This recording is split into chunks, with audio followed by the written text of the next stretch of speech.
नमस्कार बच्चों, कैसे हैं आप सब। आशा करती हूँ आप सभी अच्छे होंगे, स्वस्थ होंगे, खुश होंगे और अपनी पढ़ाई भी अच्छे से कर रहे होंगे। तो जैसा कि आप सभी जानते हैं, मैं हूँ आपकी हिंदी की अध्यापिका और मैं स्वागत करती हूँ आप सभी का आईसीटी वर्चुअल क्लासरूम में। और आज हम यहाँ पर एकत्रित हुए हैं पढ़ने के लिए क्लास 9th की हिंदी। क्लास 9th की हिंदी में हमने यहाँ पर क्रिया के भेदों को हम पढ़ रहे हैं, जिसमें हमने कर्म के आधार पर क्रिया के भेद पढ़े, जिसमें हमने सकर्मक क्रिया, अकर्मक क्रिया को पढ़ा और उसके बाद हमने सकर्मक क्रिया के भेद, अकर्मक क्रिया के भेदों को भी हमने यहाँ पर जाना।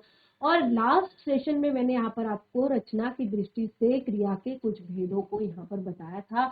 तो उसके अलावा भी जो हमने यहाँ पर क्रिया के भेद आज पढ़ने हैं रचना की दृष्टि से, उनको हम पढ़ेंगे। तो बिल्कुल रेडी हो जाइए, बिल्कुल वहीं से आगे कंटिन्यू करेंगे कि रचना की दृष्टि से क्रिया के कितने भेद होते हैं। तो ये हमारा दूसरा पार्ट है क्रिया के भेदों का, रचना की दृष्टि से क्रिया के भेद।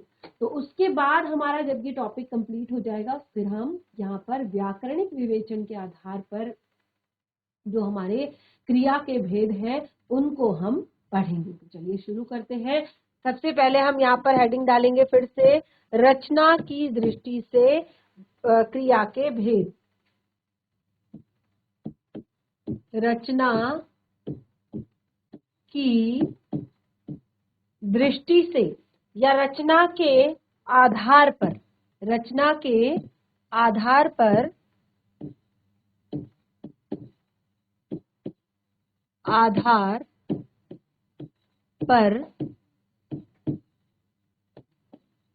क्रिया के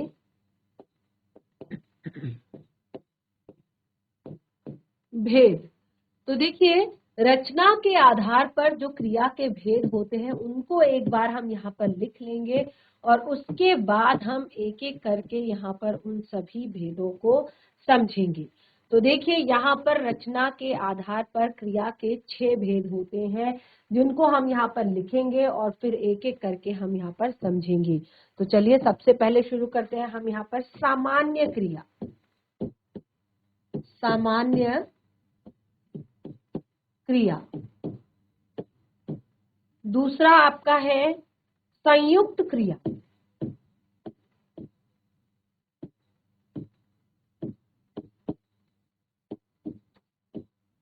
और तीसरा भेद है आपका नाम धातु क्रिया।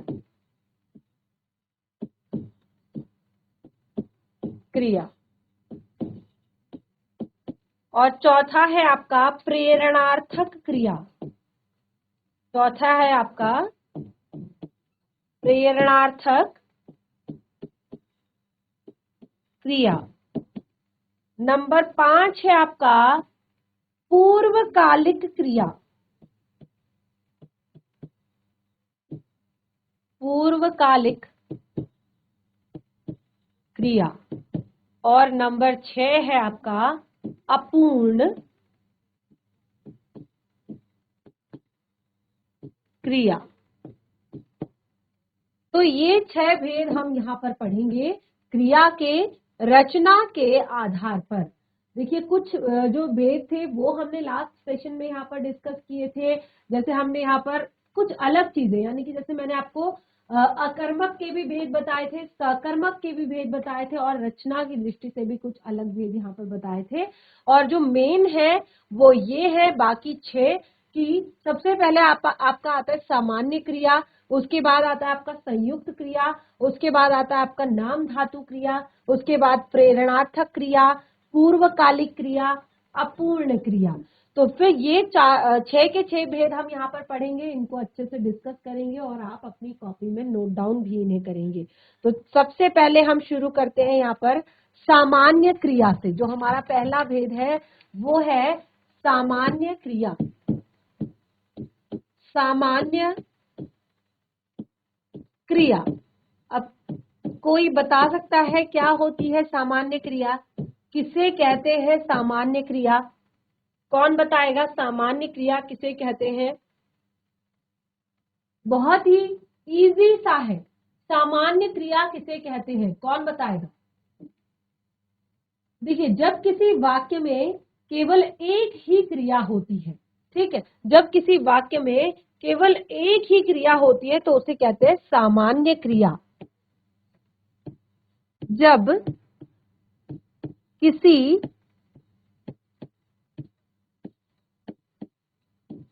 वाक्य में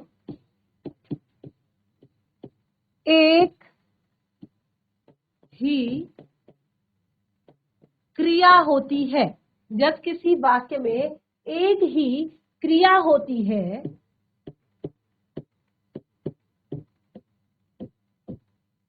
तो उसे सामान्य क्रिया कहते हैं। उसे क्या कहते हैं? सामान्य क्रिया। जब किसी वाक्य में एक ही क्रिया होती है तो उसे सामान्य क्रिया कहते हैं। अब जैसे देखिए, सामान्य क्रिया कहते हैं ये हमने बता दिया। एग्जाम्पल देखिए, एग्जाम्पल देख लेते हैं, उदाहरण। एक क्रिया के बारे में बता रहे हैं, उदाहरण देखिए। नेहा सेब लाई। नेहा सेब लाई। मोहन कार्यालय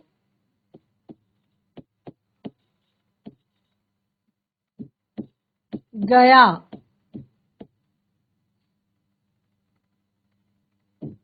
राकेश ने कपड़े बांटे। राकेश ने कपड़े बांटे। ठीक है। प्रकाश ने दुकान खरीदी।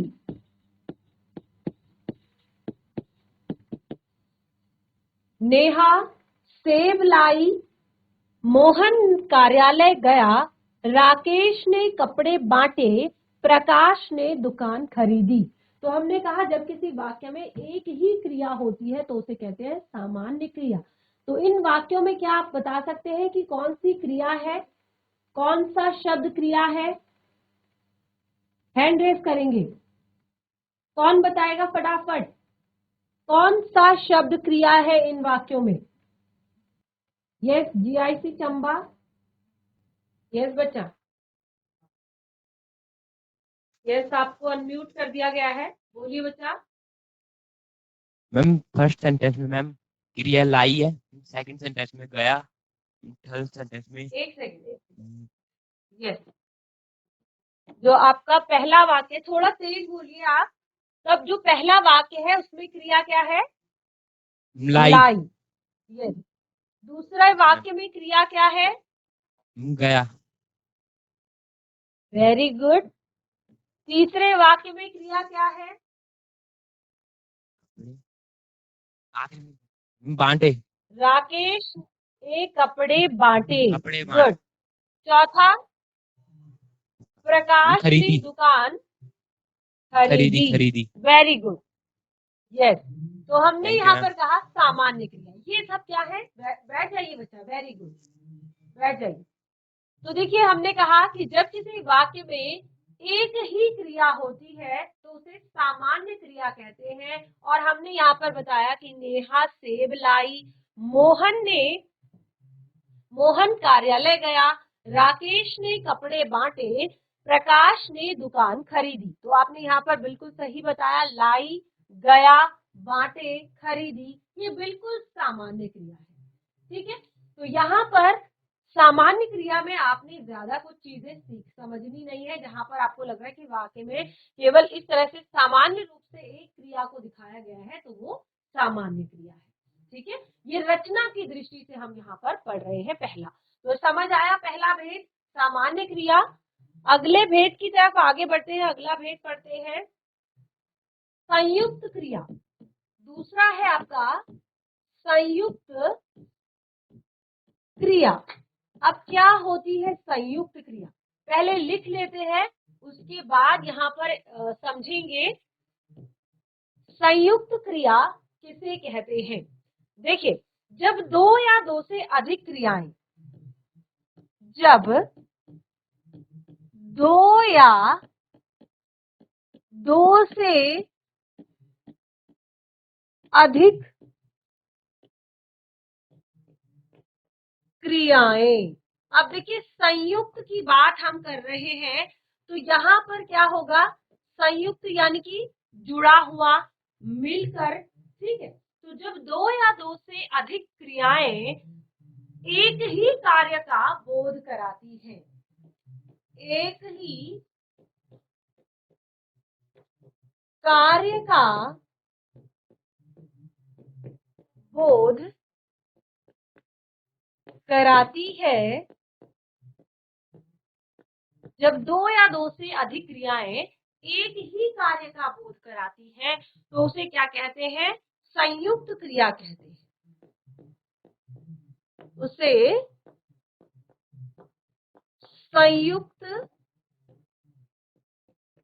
क्रिया कहते हैं, ठीक है, उसे संयुक्त क्रिया कहते हैं, क्योंकि यहाँ पर क्या हो रहा है, दो या दो से अधिक क्रियाएं एक ही कार्य का बोध करा रही है, ठीक है, एक ही कार्य के विषय में बता रही है, दो या दो से अधिक क्रियाएं, ठीक है। तो इसके लिए एग्जाम्पल हम यहाँ पर लिखेंगे, उदाहरण नोट डाउन भी कीजिएगा साथ साथ, मैं यह पुस्तक पढ़ सकता हूँ,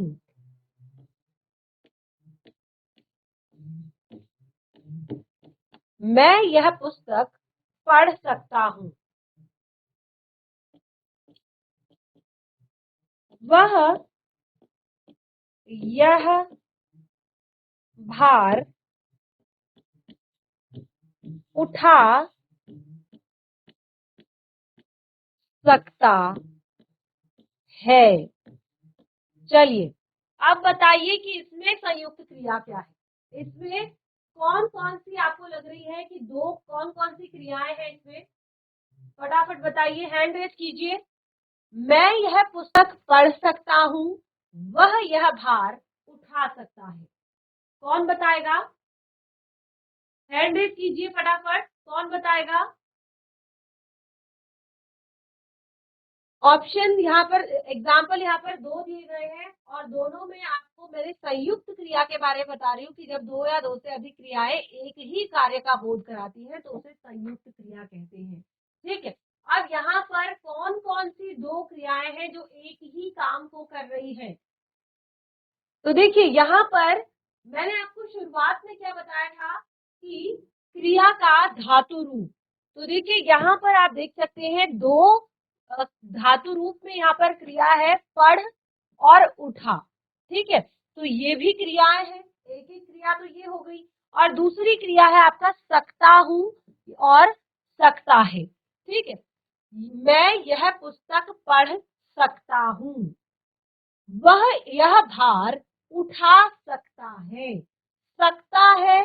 सकता हूँ ये भी क्रिया है और पढ़ और उठा ये भी क्रिया है, लेकिन यहाँ पर वाक्य में ये दोनों अलग नहीं है, ये दोनों एक ही बात को कंप्लीट कर रहे हैं, एक ही बात को पूरा कर रहे हैं कि मैं यह पुस्तक पढ़ सकता हूँ, जबकि पढ़ना भी क्रिया है और सकता हूँ तो अपने आप में क्रिया है ही, और सकता है भी अपने आप में क्रिया है, ठीक है। तो मैं यह पुस्तक पढ़ सकता हूँ ये आपका संयुक्त क्रिया है, क्योंकि पढ़ और सकता दोनों एक ही काम को कर रहे हैं, ठीक है, तो इसीलिए ये क्या है, संयुक्त क्रिया है, इसलिए ये क्या है, संयुक्त क्रिया है। इसमें और भी आप बहुत सारे एग्जाम्पल्स यहाँ पर लिख सकते हैं जिससे कि आपको ये अच्छे से समझ आ जाएगा। तो ये आपके लिए होमवर्क है। साथ के साथ में इसीलिए होमवर्क लिखती हूँ ताकि जो चीजें आप यहाँ पर पढ़ रहे हैं उसको यदि आप घर पर जाकर रिवाइज करेंगे और एक बार खुद से एग्जाम्पल बनाने की कोशिश करेंगे तो आपको अच्छे से जल्दी याद हो जाएगा और समझ भी अच्छे से आ जाएगा। ठीक है, तो इस तरह से हमने यहाँ पर दो भेद पढ़ लिए, सरल क्रिया यानी कि सामान्य क्रिया और संयुक्त क्रिया। ठीक है, सामान्य क्रिया जिसमें केवल एक क्रिया होती है सामान्य रूप से, और दूसरा संयुक्त में मतलब एक क्रिया के साथ दो या दो से अधिक क्रियाएं जुड़ती है। एक क्रिया के अलावा अगर यदि उसमें दो या दो से अधिक क्रियाएं हैं और वो एक ही काम को कर रही है तो वो संयुक्त क्रिया है। ठीक है, अगला आता है, अब देखिए यहाँ जो संयुक्त क्रिया है इसके भी कुछ भेद हैं, तो इसको हम फिर आगे पढ़ेंगे। तीसरा हम यहाँ पर पढ़ लेते हैं नाम धातु क्रिया। नाम धातु क्रिया। अब क्या होती है नाम धातु क्रिया? अभी तक आपको सरल और संयुक्त तो मुझे लगता है अच्छे से क्लियर हो गया होगा।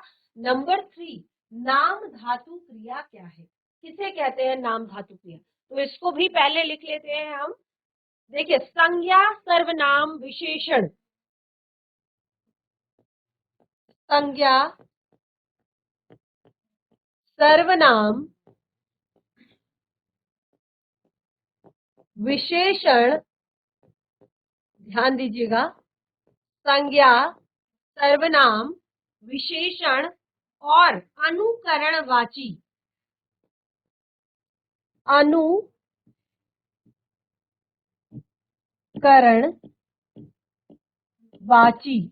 अनुकरणवाची क्या होता है? जो हमारे एक तरह से रिपीटेशन वाले वर्ड होते हैं, जो जैसे बार बार। ठीक है, संज्ञा सर्वनाम विशेषण और अनुकरणवाची शब्दों से बनने वाली क्रियाएं। शब्दों से बनने वाली क्रियाएं नामिक क्रियाएं, नामिक क्रियाएं या नाम धातु क्रियाएं। बनने वाली क्रियाएं नामिक क्रियाएं या नाम धातु क्रिया कहलाती है।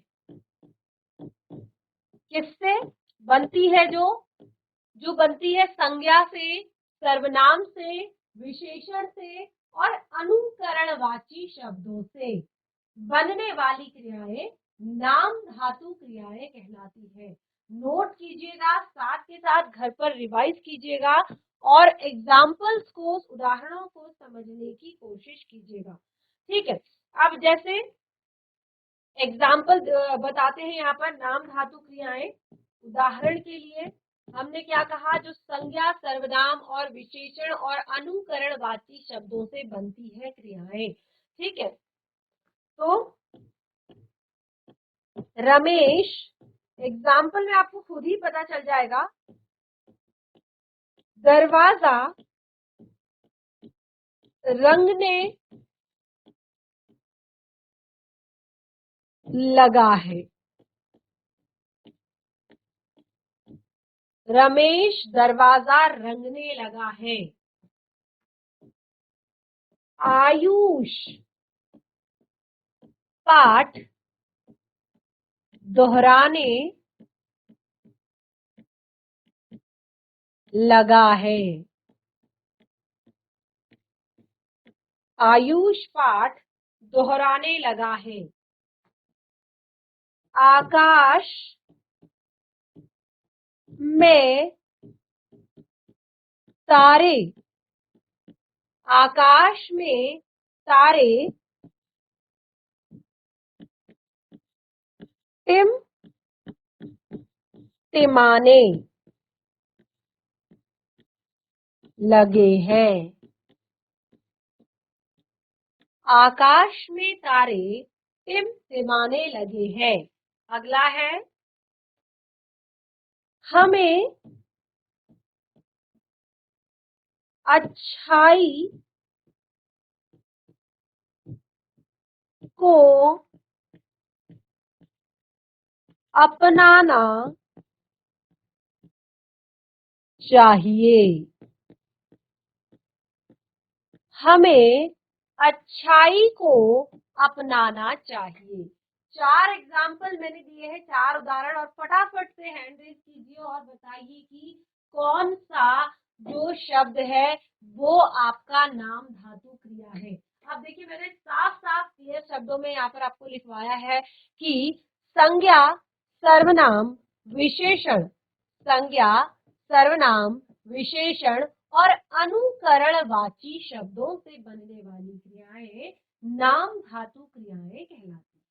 ठीक है, तो यहाँ पर आपको बताना है कि इनमें, इन वाक्यों में जो नाम धातु क्रियाएं हैं वो कौन सी है। रमेश दरवाजा रंगने लगा है। रमेश दरवाजा रंगने लगा है। अब यहाँ पर आप देखिए, रंगने लगा है।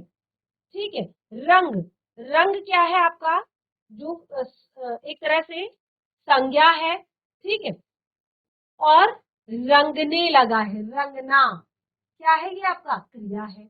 उसके बाद आयुष पाठ दोहराने लगा है। आयुष पाठ दोहराने लगा है। दोहराना क्या है, दोहराने लगा है। आयुष पाठ दोहराने लगा है, तो ये भी आपका यहाँ पर नाम धातु क्रिया है। उसके बाद आकाश में तारे टिमटिमाने लगे हैं।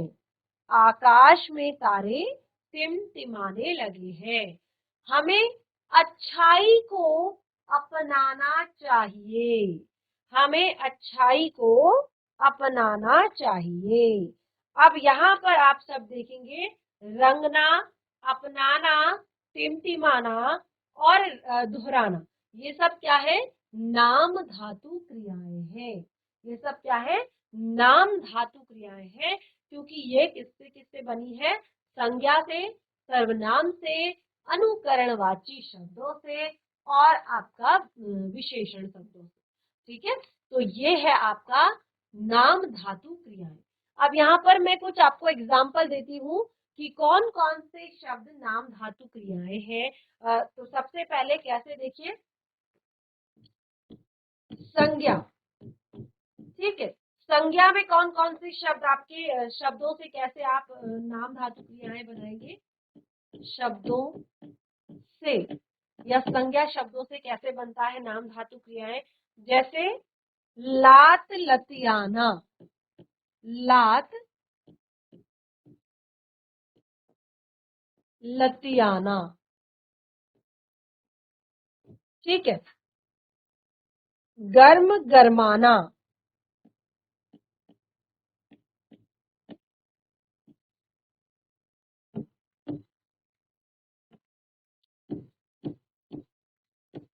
गरमाना। इसी तरह से ठंडा, ठंडाना। ठीक है, उसके बाद सर्वनाम शब्दों से कैसे बनाएंगे, सर्वनाम शब्दों से। देखिए, सर्वनाम शब्दों से कैसे बनेगा, ध्यान दीजिएगा। मैं, तो उसका क्या होगा, मी याना। ठीक है, इस तरह के और भी शब्द होंगे। विशेषण शब्दों से, विशेषण शब्दों से कैसे बनेगा, विशेषण शब्दों से। ठीक है, तो विशेषण शब्दों से कैसे होगा, ध्यान दीजिएगा। दुबला का क्या होगा, दुबलाना। ठीक है, इसी तरह से इसमें भी सेम आपका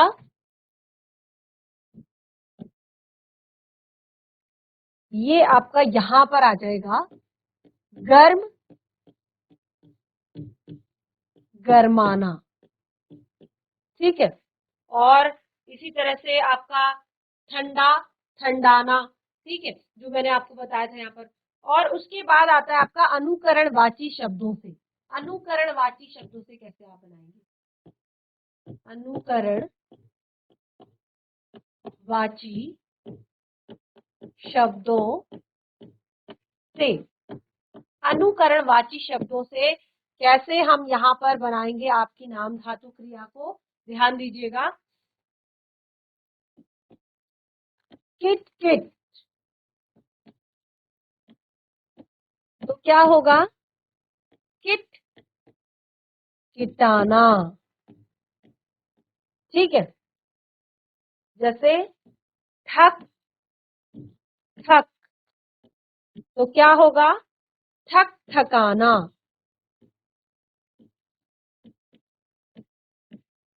ठीक है। जैसे हमने आप थप, थप, क्या होगा? थप, थपाना, ठीक है। तो यहाँ पर आपको समझ आ गया कि कौन कौन से शब्द जो है वो नाम धातु क्रिया को बनाते हैं और किस तरह से नाम धातु क्रिया बनती है। तो आज के सेशन में हमने यहाँ पर काफी जो जरूरी चीजें हैं, जैसे आपका सामान्य क्रिया क्या होती है, और उसके बाद संयुक्त क्रिया क्या होती है, उसके बाद हमने यहाँ पर नाम धातु क्रिया क्या होती है, ये हमने जाना। तो जैसे कि मैंने आपको बताया कि रचना की दृष्टि से क्रिया के 6 भेद होते हैं। तो 6 के 6 भेदों में से 3 भेद हमने यहाँ पर पढ़ लिए हैं। बाकी के 3 भेदों को कंटिन्यू करेंगे हम अपने नेक्स्ट सेशन में। आज आपने जो भी पढ़ा है उसको घर पर एक बार जरूर रिवाइज करें। कोई भी डाउट यदि होता है टॉपिक से रिलेटेड तो उसे नेक्स्ट सेशन में जरूर क्लियर करें। तब तक के लिए धन्यवाद। आपका दिन शुभ।